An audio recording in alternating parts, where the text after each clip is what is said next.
Okay, day 9. Dala ko yung merienda sa kanila.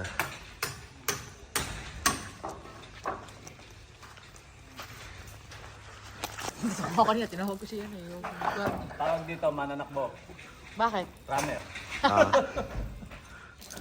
Ayaw pala siya, sabi mo runner. Okay, pantay na yung ano ron, pader dun. Meron na pala ron sa ano eh, asinta.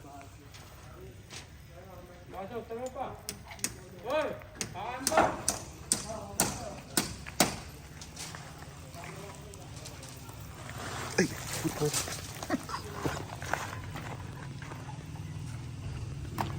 Silipin ko yung likod.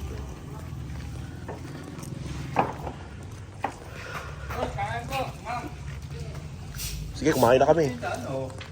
Napagtirong daw, no? Madiskarte. Ito yung siroho. Ay, sa kotse. Oo, kasi hindi ko sukat doon. Pero nakabili naman. Yung unang tatong doon, yung nakapantay na. Tol, kain ka muna.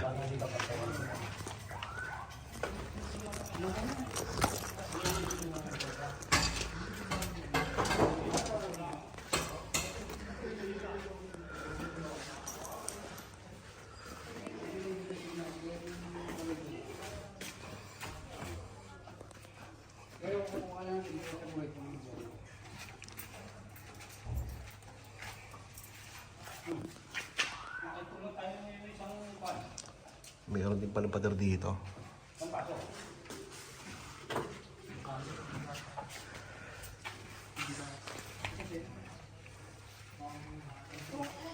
Dito kuya Ben, kalahati lang yan, no? Kalahati lang ba yan? Isang yan, yan. Yung pader dyan.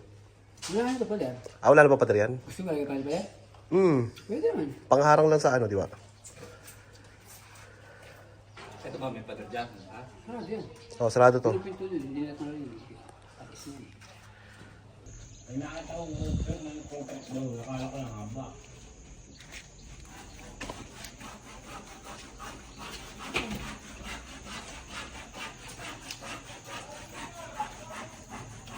Ano may gusto mo open yan o pinapadiran ko eh, pero kalahati lang. O 3/4 yung kasya tao pag papasok. Kasi mababasahin dito, di ba, kapag naglabay.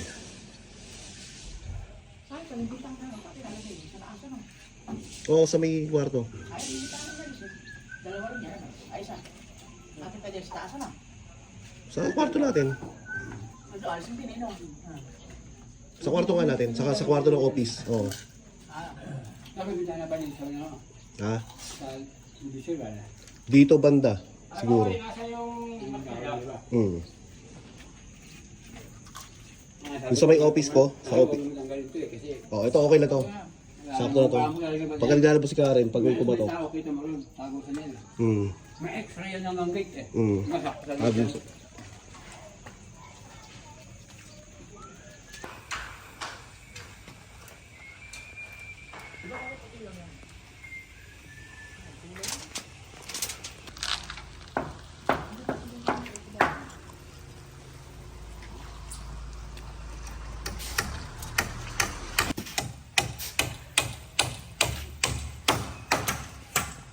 Tawag dyan ni Cargadera. Nga tapos mo. Okay, so ito yung plano ng bahay. Yan, hindi tayo magkarahan. So ito maglalagay ng I-beam. Ang ganda nun.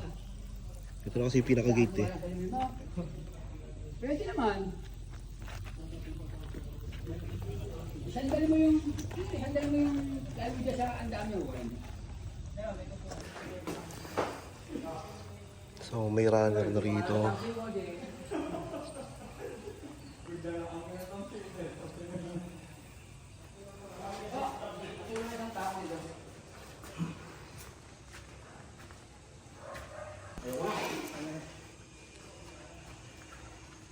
Kain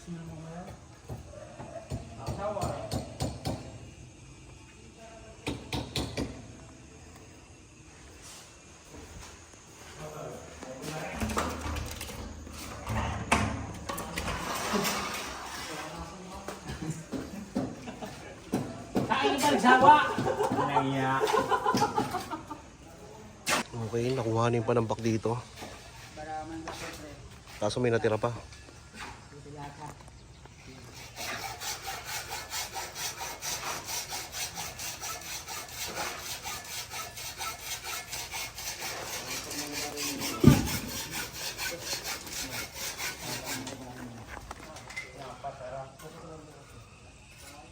Malambot naman to. Mga ubod pa eh. Lahat na naman para pag lumali, matigas na yung tibay niya.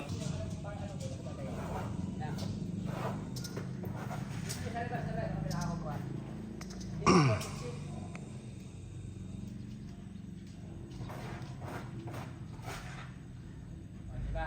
Malama na siya.